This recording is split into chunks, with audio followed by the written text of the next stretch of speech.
नमस्ते दोस्तों, आज हम बात करेंगे फोर्सेस के बारे में, जो कि हमारे डेली लाइफ में बहुत महत्वपूर्ण है।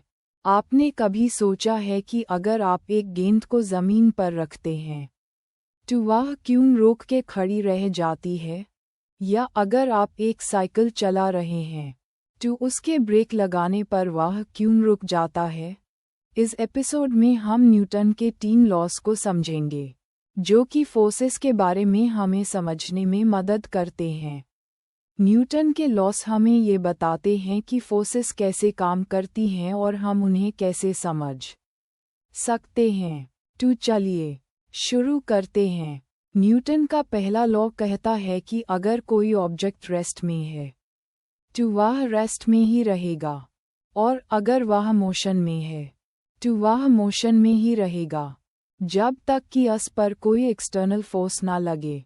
इस लॉ को इनर्शिया के लॉ के नाम से भी जाना जाता है।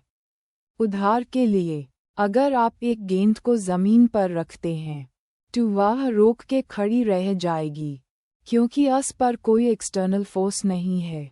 ए फ्लैट बात करते हैं न्यूटन के दूसरे लॉ के बारे में। न्यूटन का दूसरा लॉ कहता है कि अगर कोई ऑब्जेक्ट पर एक्सटर्नल फोर्स लगती है तो उसका एक्सेलरेशन उस फोर्स के समानुपाती होता है। इस लॉ को फोर्स का लॉ के नाम से भी जाना जाता है।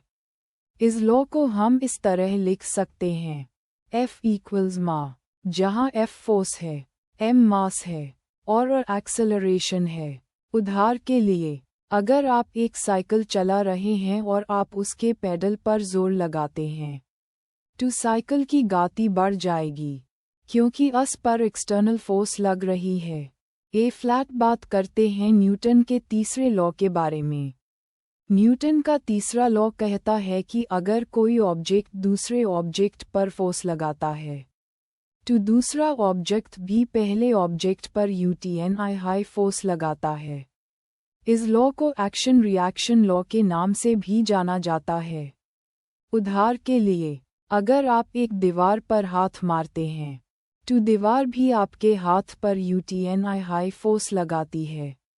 तो दोस्तों, अगर आपको ये एपिसोड पसंद आया है तो प्लीज़ लाइक करें, सब्सक्राइब करें और अगले एपिसोड के लिए वेट करें।